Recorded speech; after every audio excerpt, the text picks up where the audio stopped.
Përshëndetje miq të emisionit Glamour.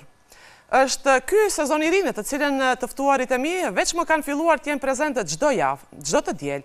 Ora 20 është servuar sigurisht për të gjithë ata të cilët të bëjnë një lëvizje në shoqëri. Edhe kësaj radhe një të ftuar imja e cila vjen në studio për të prezantuar punën e saj të cilën ajo posa ka filluar ta bëj, por që nismën nuk e ka këtu. Ne do ta flasim në studio me një prej këtyre femrave të forta të cilat bëjnë lëvizje në shoqëri. Është me mua në studio Leonora Kaliqi. Mirë se erdhe, Nora. Mirë se ju gjeta, Djelsa, të faleminderit. Kjo është shtëpia ime, po si do që tjetë të faleminderit që jam pjesë e këtij emisioni. Emisioni në përgjithësi gjithmonë ka pas të ftuar ata të cilët kanë bërë një punë në karrierën e tyre, një punë të cilën e kanë vlerësuar shumica dhe një punë të cilën gjithmonë e ka përkrahur publiku. Ai publik të cilit ne i servojmë gjithmonë një minutazh caktuar brenda kuadrit të emisionit Glamour. Një nismë me ytja, kohë më parë, është edhe shoqata Ajo. Është kjo një shoqatë të cilën ne atëherë e mirëpritëm, e duar trokitëm dhe gjithmonë e bisedonim mes grup moshave të ndryshme, sepse bëre lëvizje, Nora. Ma thuaj pak të nismë, si e mendove, pse e mendove në fakt aso kohë, dhe pastaj kalojmë te kjo aktualja.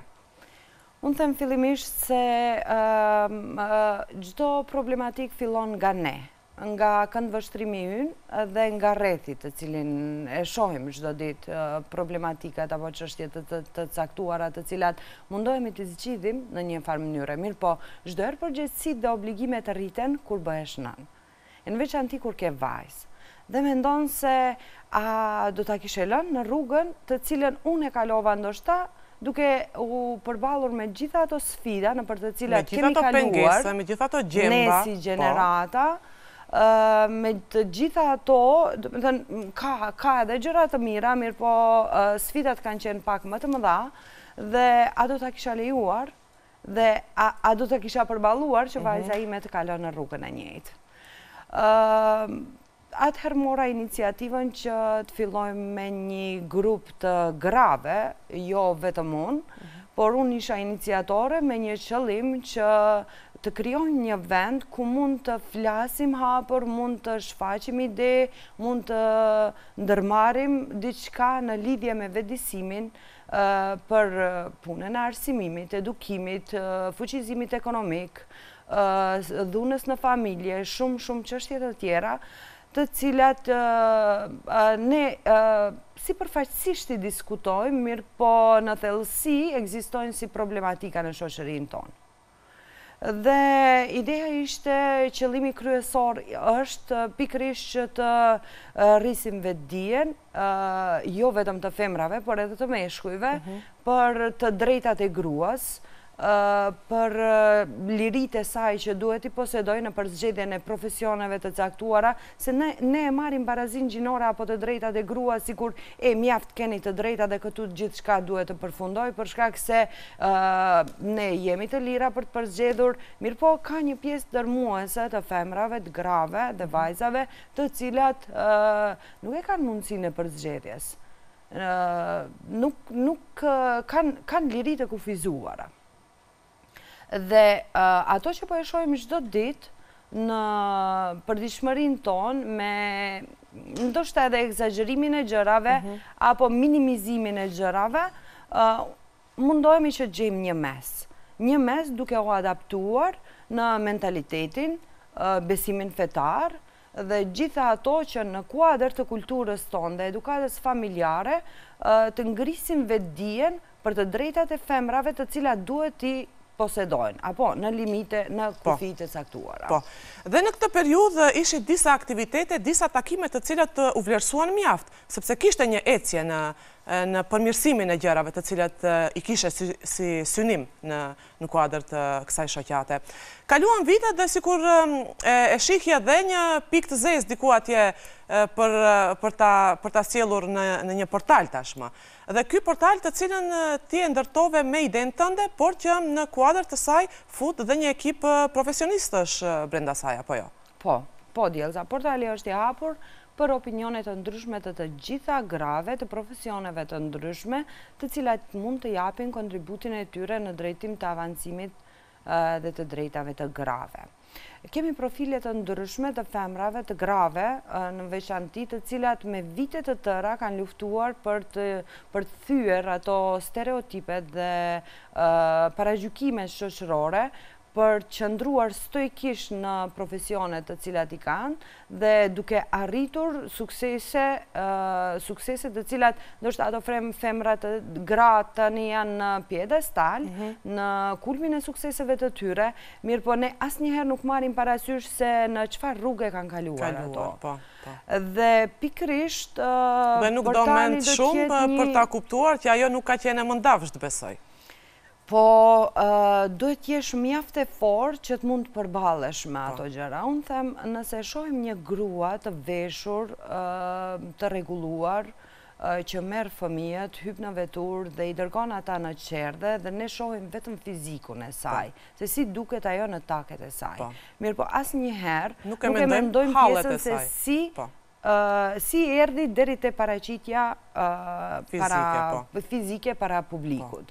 Dhe kjo është shumë e rëndësishme për motivimin e grave, se ne çdo herë i shohim gjërat sipërfaqësore, ato të cilat dalin në pah. Mirë po, asnjëherë nuk shohim esencën apo thelbin e asaj, se si kemi ardhur deri te ajo pikë. Në cilat kanë qenë, domethënë, sfidat, të cilat ndoshta me një farë mënyre çdo grua që ka kaluar nëpër ato i ka zbut realisht dhe tjetra mund ta ketë një rrugë pak më të shtruar mirë. Dhe çdo njëra nuk duhet të dëshpërohet nga dështimet se janë shumë normale në çdo profesion, mirë po duhet të ngrehet sa më fuqishëm, t'i përmirëson gabimet e saj dhe të vazhdojmë tutje me misionin. Ne duhet të kemi një qëllim të caktuar, po rrugën se si do të arrijmë atë qëllim, do ta përzgjedhim në forma dhe mënyra të ndryshme, se jo çdo herë mund ta kemi të shtruar. Dhe kjo pikërisht qysh në hapjen e vet organizatës,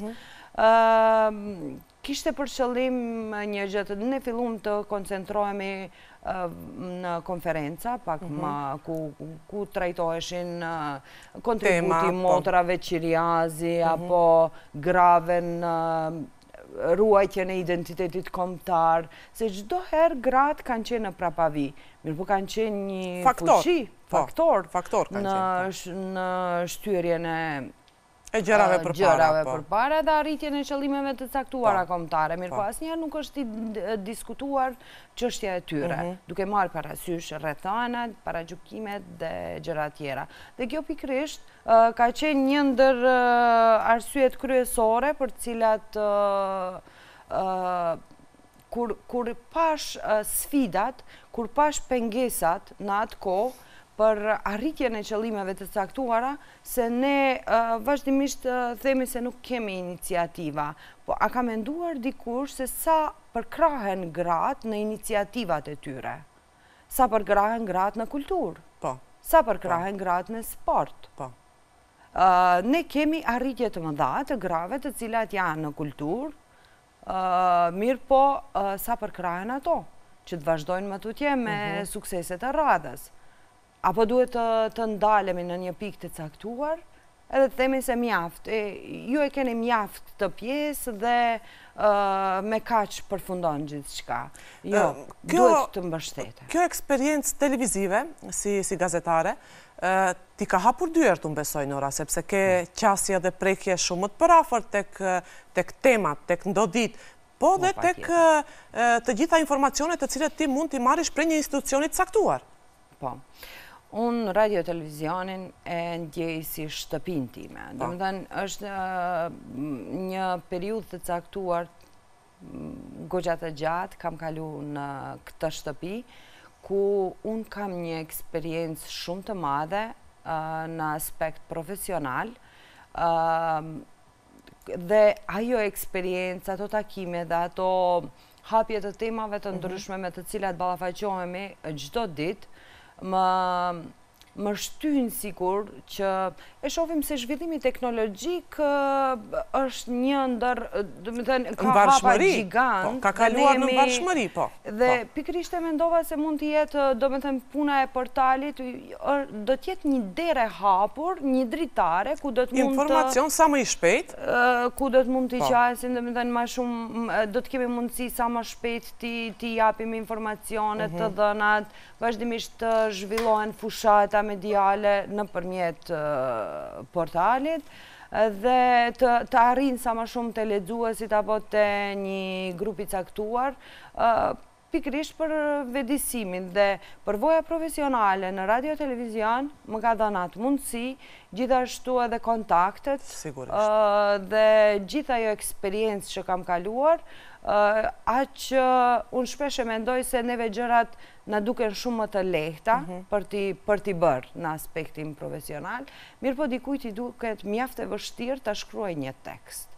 Dhe kjo është një lehtësim, kjo e mendova se cila do t'ishte mënyra ndoshta që nuk do duheshin mjaft fonde të mëdha për të organizuar një konferencë apo diçka, tash kemi mënyra shumë më të lehta nëpërmjet Zoomit apo diçka tjetër ku mund të zhvillojmë konferenca, mund të bëhen me shpenzime shumë të ulta dhe të arrihet informacioni të depërtoj shumë të madh. Këtë dritare të cilën ti e hape për gjithë shqiptarët, besoj që e ke menduar mirë, sepse në të, siç e theksova fare në fillim, ka dhe një ekip profesionistës të cilët punojnë, por asgjë nuk kalon pa e shqyrtuar Nora, pa e kaluar në syrin, në lupën e saj gazetareske. Ma thuaj pak çështjen e temave të cilët ti ndalesh, Nora. I gjen gjithmonë me këtë nuhatjen e femrës, gjithmonë ajo duhet të jetë kryefjala aty? Në fokus, po. Derisa vetë portali dhe shoqata ka një emër. Ajo duhet të përfshihet, domethënë ajo në të gjitha sferat e jetës. Në kulturë, në ekonomi, në sport. Të gjitha sferat e jetës janë të ndërlidhura njëra me tjetrën. Sot kishim një temë për sportin, domethënë sfidat e grave në sport, ku edhe sot ekzistojnë. Mirë po thonë, sipërfaqësisht kur i flasim gjëra thonë, jo tani më ka kyçje aktive të grave të vajzave në sport. Mirë po, unë një grua edhe mund t'i numrojmë në gishta, do me thënë gratë të cilat kanë shkuar deri në fund në arritjen e qëllimeve të tyre, për të edukuar, për të nxjerrë vajzat nga një mes, nga një shoqëri patriarkale, e cila ka qenë vazhdimisht dhe ka qenë konservatore, dhe në atë kohë të merresh me sport, dikur, para 50 viteve ndoshta, ka qenë një sferë ndaluar. Sot ndoshta nuk është një sferë ndaluar, por nuk është e përkrahur. Mos kalojmë 50 vite, ka qenë edhe koha kur jemi marrë ne me sport, shumë e afërt koha, po ka qenë e pamundur për dikë, e pa realizuar. Shumë e vështirë, mos të flasim në vitet shumë më të hershme. Ndaj është çështja e kulturës, ku ka qenë një profesion i ndaluar për granë shqiptare për shkak të etiketimeve të ndryshme dhe janë përballë me shumë sfida në atë kohë. Vazhdojnë gjykohen të gjitha gratë të cilët janë në teatr, janë në film, janë në televizion. Ne sipërfaqësisht i flasim gjërat edhe themi po ne kemi aktore, po ne kemi sportiste dhe po ne kemi gazetare. Mirë po të cilat flasim për temat të ndryshme dhe hapin tema tabu. Mirë po, asnjëherë nuk e mendojmë se sa duhet të përkrahen ato për të vazhduar më tutje. Ne çdo herë gjërat i shohim si numër.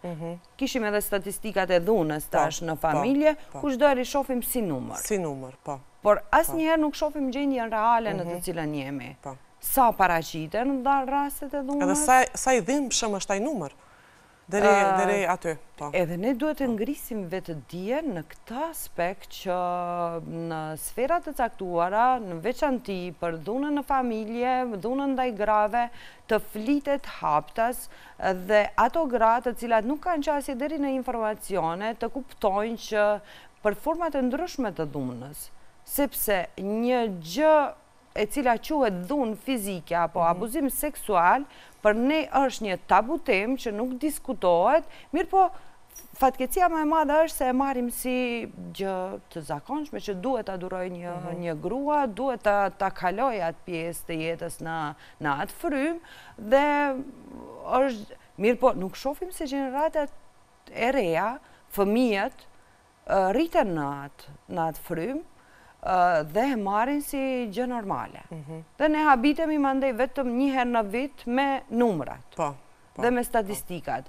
Për sa kemi punuar në atë drejtim, sa mund të zhvillojmë gjërat në atë drejtim që mos jemi vetëm numra. Ma thuaj pak më konkretisht, Nora. E ke menduar ndoshta këto konferencat të cilat ti mendon t'i bësh në formë online, në formë të cilën tash shumë e kapshme për të gjithë. Në të futen psikolog, të futen sferat të cilat miren më seriozisht me këtë, kanë prekje më të përafërt, temat të cilat është pak edhe rënd t'i trajtosh, Nora, sepse duhet kesh shumë njohuri dhe duhet kesh njerëz adekuat që miren pikrisht me këtë, sepse janë temat rënda, po jo, dhuna në familje. Ato janë statistika, numra me të cilat nuk mund të gavosh. Të frikson vetëm numri kur e lexon një herë, po trajtimi është mënyrë tjetër. Si e ke menduar lëvizjen e gjërave? Sepse nuk do ketë ndonjë lëvizje të cilën ne mund ta flasim këtu drastike, po që lëvizje do të vinë gradualisht njëra pas tjetrës, unë e besoj këtë sepse e ke marrë me shumë seriozitet.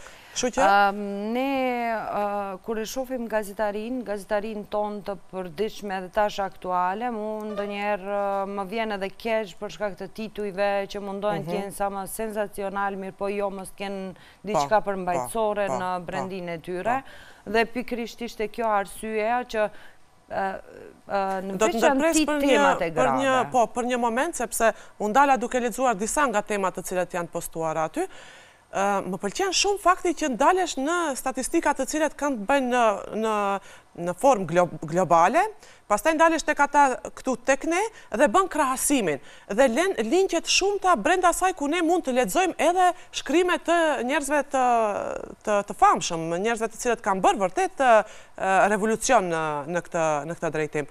Faleminderit, Jelza. Është kjo përvoja profesionale të cilën e kemi. Ti e din që në gazetari duhet të marrësh mendime të ndryshme. 5-6 burime për ta nxjerrur një konkluzion. Nuk mund të fokusohesh vetëm, mirë po shkrimi, se gazetaria e televizionit nuk të jep aq më hapësirë, se ne kemi informacione të përditshme në lajme.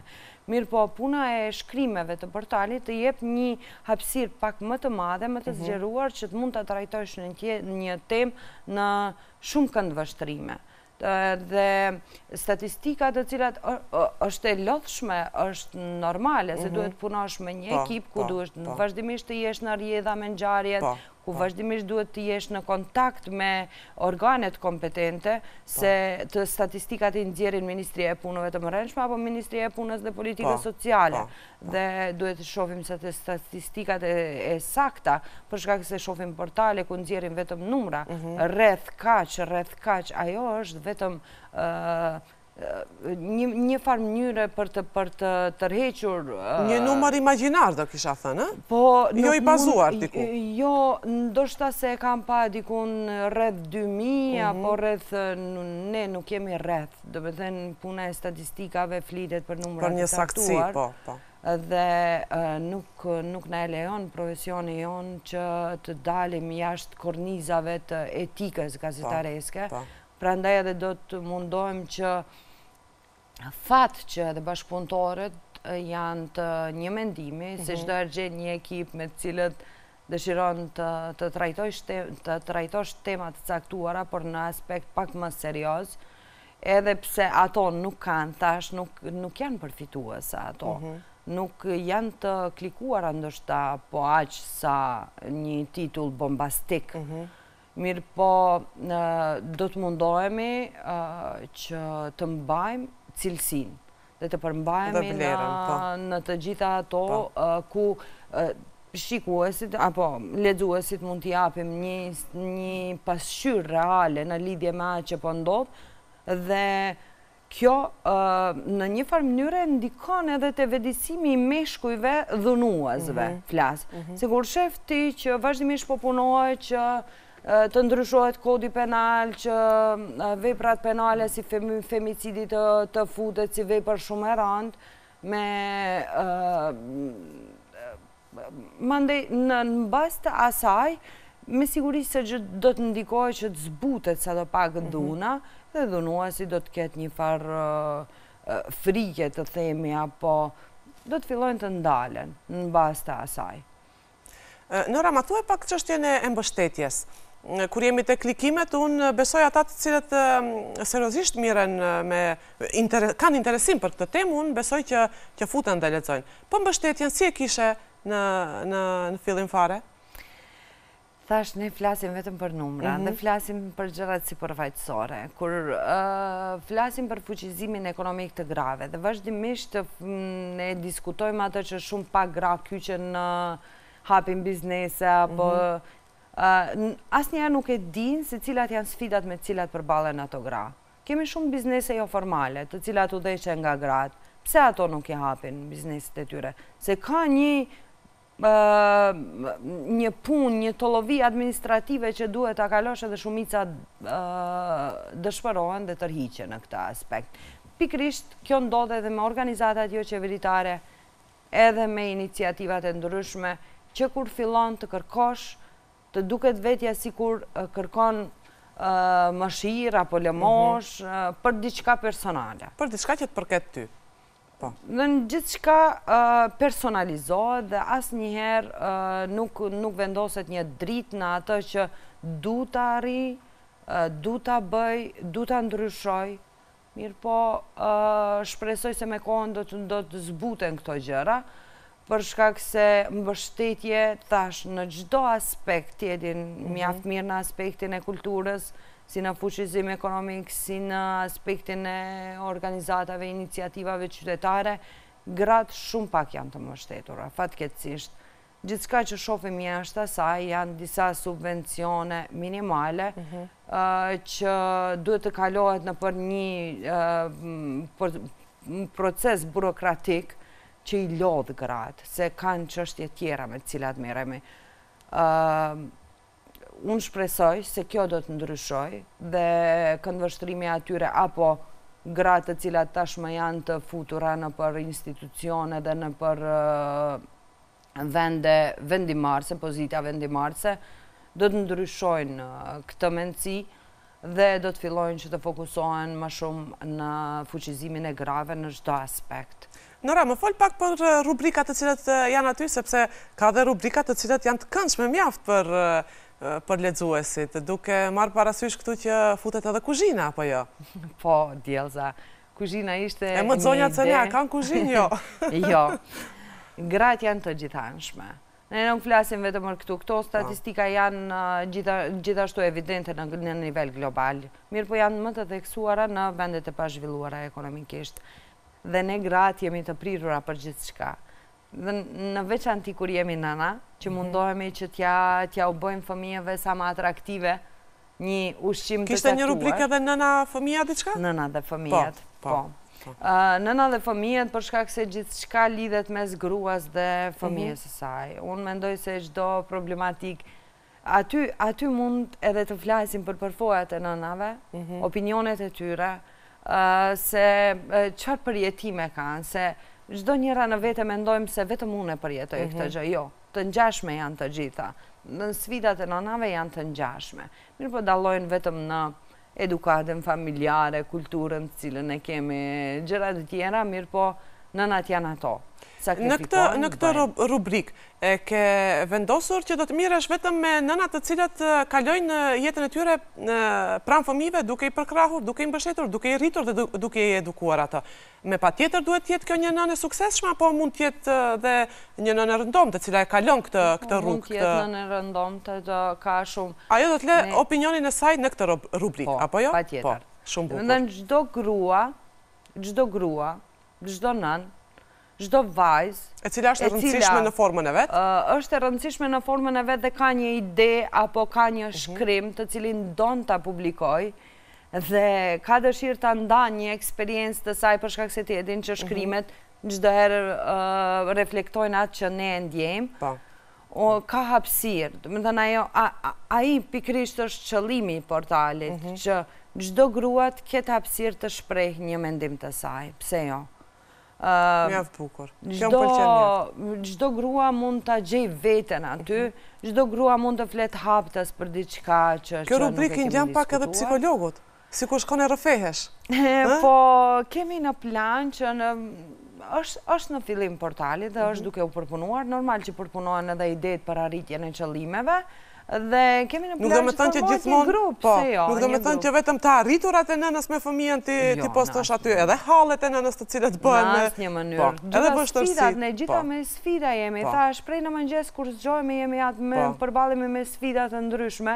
Dhe çdo nënë është mirë që, çdo grua është mirë që ta ndaj përvojën e saj, jo vetëm nënat, se kemi gra, ndoshta që ende nuk kanë marrë guximin apo nuk kanë planifikuar që të kenë fëmijë, pse mos të lexojnë një përvojë, më shumë përvojë të grave të ndryshme dhe të shohin të jenë të përgatitura për një hap ndryshe të jetës. Se shumica nuk marrin guxim të jenë nëna. Që të fokusohen në profesionin, në profesion nuk të ndalon fakti që t'jesh nën. Mund të pauzosh një periudhë të caktuar derisa fëmijët të jenë të gatshëm për t'i dërguar në kopsht apo dikun tjetër, dhe gjithçka ka një zgjidhje. Kështu që unë mendoj se mëmësia nuk të pengon për t'jep një fuqi shumë më të madhe, të rikthehesh shumë më fuqishëm për t'i zhvilluar të gjitha ato dhe për t'i vazhduar gjitha gjërat. Kush e di sa e lodhur t'jesh gjatë ditës, kur shkon në shtëpi e i takon ata, haron gjithçka, mbushesh plot jetë. Po, ndalemi në rubrikën tjetër, është biznesi diçka? Po, është fuqizimi ekonomik. Kur folëm për dhunën në familje, thash, çdo pjesë e jetës sonë ndërlidhet njëra me tjetrën. Një ndër shtyllat kryesore, një ndër elementet, faktorët, të cilin ndikon... Një femër tjetë e pavarur, është pavarësia e femrës. Dhe ne e dim ato që një femër, nëse ndjehet e pavarur ekonomikisht, ajo edhe nuk duron dhunë. Shumica e grave nuk raportojnë dhunën, shkaku i që nuk kanë ku të kthehen, nuk kanë mbështetje, shumë arsye të tjera. Në fuqizimin ekonomik do të fokusohemi më shumë në bizneset jo formale, do të mundohemi që të krijojmë një grup organizativ që ndoshta edhe do t'i kishte ndihmuar ato për të zhvilluar bizneset e tyre, e më pas pse jo edhe të formalizohen, që t'jenë biznese që do zhvillohen, me këtë do të ndikohet, do të thënë në zhvillimin ekonomik të shtetit, por gjithashtu edhe do të ndikohet në zhvillimin ekonomik të shoqërisë tonë në pjesën ku veprojmë. Do të mundohemi që të nxjerrim edhe profile të ndryshme të grave të cilat kanë sukses sot, kanë arrit sukses, mirë po në për të eksperiencën e tyre të paraqesim se si kanë arritur deri në atë pikë. Fuqizimi ekonomik ka mjaft temat të cilat duhet të trajtohen, ndërlidhet edhe me punën e kulturës edhe me shumë çështje tjera, mandej kemi profesione deficitare, ku me zhvillimin teknologjik njëra nga profesionet më të paguara është IT-a, dhe ne kemi shumë pak, apo themi një numër minimalist të vajzave të cilat vazhdojnë të studiojnë për shembull shkencat informatike, që janë shumë të rëndësishme. Vajzat të cilat pengohen të merren me sport dhe të përzgjedhin mes dëshirës dhe imponimit të tyre. Gjithashtu edhe kulturën, se pa i zhvilluar të gjitha sferat, nuk mund të ecim përpara. Do me thënë duhet të lëvizin gjërat. Ne ndoshta nuk mund të bëjmë mrekulli dhe ajo të bëhet brenda një kohe të caktuar, por dëshira ekziston dhe kjo është një shkëndi e cila premton. Shpresoj që së bashku do t'ja arrijmë, do me thënë se pjesë e shoqatës dhe portalit ajo janë të gjitha gratë, veçanti të shoqërisë tonë, këtu ku veprojmë e më gjerë. Ta shoh ka mjaft iniciativa të cilat kanë nisur edhe në vendet e tjera. Për këtë desha të them, bashkëpunimin mes këtyre vendeve fqinje të cilat i kemi më të parafërta, e ke menduar ndoshta, sepse unë besoj që në këtë portal nuk flitet vetëm për gruan Maqedoni, për femrën Maqedoni. Flasim për gruan shqiptare e cila është gjithandej. Po, kam kontakt të vazhdueshëm, se ne kontaktet shumë i kemi me vendet fqinje, por që me Kosovën dhe Shqipërinë, kam kontakte të vazhdueshme. Kishim një artikull të një doktori shkencave është historike, Sabile Basha. Ajo shkruan vazhdimisht për sfidat e grave në histori dhe në atë pjesën ku e folem pak më parë, dhe me tënë që kanë qëndru në prapavi, organizatat jo qeveritare të cilat janë mjaft aktive në Kosovë dhe Shqipëri, me të gjitha ato të cilat i kam pas kontaktet, i kam rikthy. Unë shpresoj se gjithë shka do të arrijet ai qëllim. Do të arrijet, po ai qëllim arrijet vetëm me punë. Me punë, pa tjetër, po. Nora, ke ndonjë mashkull, ndonjë burrë që mirret me tekstet në portal? Po. Po? Kjo është arritur. Ne nuk bëjmë diskriminim. Kjo është arritur. Një burrë ta detyrosh të shkruaj për femrën, kjo është arritur. Mua, sinqerisht, tash them realisht, jo në atë përkraja e familjes time, kryesisht të meshkujve në familjen time, duke filluar nga vllau, nga babi, nga bashkëshorti dhe nga djali tashmë i pjekur, më ka dhënë një fuqi. Dhe unë e shoh se mbështetja të cilën duhet ta kemi ne si gra, është qëndron pikërisht në mbështetjen familjare. Te ky rrethi shumë i ngushtë, po. Se ndoshta edhe do të kisha arrit, mënyra do të kisha gjetë për të arrit qëllimin, mirë po sa do pak të japin krah, të japin kuraj, ulen e diskutojnë, po. Diskutojmë, dhe me thënë prej... Nuk i lanë idetë tua kështu me njanë, po. Mënyrë. Djali vazhdimisht është punon me mua, është pjesë e ekipit, unë më shumë atë e kam angazhuar se sa që angazhohem vetë. Me thënë se kam një profesion, unë që një punë që e mbaroj edhe kam profesionin tjetër të amësis.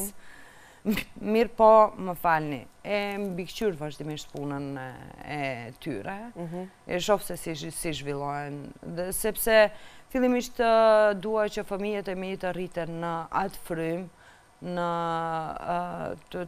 mos të kenë paragjykime, të mësohen se cila është e drejtë dhe cila është jo e drejtë, si duhet të trajtohen gjërat, dhe duke filluar nga familje tona, unë shpresoj se ajo shumë lehtë deporton në vende tjera, dhe unë kam mjaft për kraje të fuqishme edhe prej shoqërisë, edhe prej kolegave, meshkuj, do me thënë burra, gazetar, që më kanë dhënë një mbështetje të fuqishme, por unë pres kyçjen sa më aktive të grave për shkak se një dritare e tillë për të shpalosë çështja apo problematikat e tilla nuk është e norës.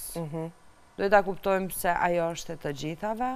Aty mund të edhe të argëtohemi, pse jo, të kemi momente ku do të ndajmë përvoja të ndryshme, do të flasim për tema të ndryshme, secila do të jetë një opinion të caktuar ku do të komentojmë, do të diskutojmë dhe vazhdimisht do të hapen tema tabu të cilat asnjëherë nuk janë diskutuar, apo janë diskutuar si përfaqësisht në dhe kanë mbetur në heshtje, po. Tashmë ky portal i licencuar mbetet vetëm duke lexuar tekstet në të, apo ka gjasa që më tutje të bëhet edhe një dritare të cilën ne mund të shohim intervistat të cilat do të zhvillohen nëpërmjet objektivit kamerës, për shembull, intervistat të cilat do të sigurohen me ftyra shumë të njohura publike, të cilat ne ndoshta nuk mund t'i kemi afër fizikisht, por që portali ta jep mundësinë që t'i kesh edhe nga atje ku veprojnë, diku tjetër, për shembull. Po, Djelda, pikërisht është ky qëllimi, që t'jemi në hap me kohën, kur e tash është ky vetëm fillimi, dhe gjithçka që publikohet tani është sa për të dhënë një vizion rreth asaj se çfarë do të punohet, mirë po realisht duke pa të gjitha ecurit në përbot në aspektin teknologjik, shohim se podcasts janë disa prej intervistave të cilat janë më aktuale në botë, ato do t'i fillon ekipi shumë shpejt. Unë i kam dhënë hapësirë që ata të kenë të shprehin idetë e tyre, për shkak se ne ndoshta e kemi një farë, mbajmë një gazetari klasike, e cila don çdo herë të përkufizohet me disa vlera etike, shumë sende tjera, dhe ndoshta edhe me kalimin e kohës, me kalimin e viteve, ne nuk kemi aq informacione, apo tek risit që ndodhin në teknologji, prandaj edhe në vetë portalin ajo do të punon një frym ku do të jetë... Në hap me kohën, kur flasim për teknologjin, po. Do të punojnë, dhe më thënë, gazetarë të ri, gazetarë profesionist, por që janë në moshë të re, një ekip i ri, i cili do të jep një frym krejtësisht të re, por që do të ruhen çdo herë ato cilësit e gazetarisë etike. Po, Nora, kemi mbetur pa theksuar diçka? Ndoshta. Diçka të veçantë të cilën do kishe dashur ta thuash tu për publikun? Apo ta lëm një takim të radhës ku ne do të kemi materialet shumëta për të sjellë këtu, brenda në këtë emision, nga ajo? Ne çdo kemi çka flasim, Po. dhe asnjëherë nuk na mjafton koha. Nuk na Dhe mjafton kjo është koha, e mira e asnjëherë, gjithë po. asaj shoqërie që kemi krijuar me vite. Po. Unë i falenderoj gjithë ata njerëz që janë pjesë e jetës time dhe që kanë qenë me vite, dhe me të cilët ndoshta edhe nëse nuk takohem kohë të gjatë, më vazhdojnë të gjitha gjërat aty ku kanë mbetur. Ajo edhe ka kriju besim tek njëra tjetra, që t'i besojmë gjithçka, nëse fillon Djellza diçka, unë i besoj vizionit të saj, dhe nëse fillon Nora apo tjetri, përkrahemi njëri me tjetrin, dhe kjo ka qenë një ndër gjërat më të bukura që kemi kaluar ne si gjenerata. Mua më vjen keq për gjeneratat e reja, të cilat nuk kanë ndoshta edhe zhvillimi teknologjisë i ka bërë më asocial, nuk takohen njëri me tjetrin dhe nuk ndajnë mendime, halle, problematika, gjëra të përditshme njëri me tjetrin, dhe kjo i ka bërë pak më të mbyllur. Gjë të cilën ne kemi shijuar shumë. E kemi shijuar edhe prandaj e kemi një vizion ndryshe. Kemi arritur në këtë nivel të raporteve. Unë shpresoj se gratë sa më shumë jo të jenë aktive në shoqëri, se ne jemi aktive në shoqëri, mirë po gratë duhet të përkrahen njëra me tjetrën. Për shkak se ka hapësirë shumë për të vepruar. Është një hapësirë shumë e madhe në shoqërinë tonë, ku mund ne të fokusohemi, të trajtojmë probleme të ndryshme, secili nga këndvështrimi i tij, për shkak se ne kemi kokë dhe mendje, mendojmë ndryshe njëri me tjetrin, dhe pse jo mos t'i shfaqim idetë apo mënyrat të ndryshme, dhe asnjëherë mos ta shohim tjetrën si konkurrencë, por ta shohim si motiv për të zhvilluar veten në aspekt profesional. Nora, kjo dritare edhe e jona këtu do t'jetë gjithmonë e hapur për ty. Sidomos në emisionin tim, kështu që unë besoj do të për të përcjell po se po, sepse të gjitha temat të cilët janë aty mua më kanë zgjuar një kurreshtje mjaft madhe dhe do të vazhdoj që t'jem lexuese e rregullt, kështu që jo vetëm. Po. Jo vetëm. Faleminderit. Unë shpresoj gjitha ato që i ceka, dhe më thënë që çdo njëra duhet ta gjejë veten aty. Duhet ta kuptojmë që është një situatë ku mbështetja financiare është shumë e vogël, është një fillim ku të gjitha investimet i kanë bërë vetë, fillimisht, vetëm për të arritur një qëllim të caktuar, dhe unë shpresoj se aty do të jetë një dritare për të gjitha gratë, dhe ke shumë çka që mund të japësh në atë vend. Po, faleminderit Nora. Faleminderit dhe për ardhjen në studio. Shumë suksese. Ishte kënaqësi Djellza, faleminderit ty. Atëherë miq, kemi përfunduar takimin ton sot këtu për të lënë një të radhës sigurisht të dielën e ardhshme. Mirupafshim.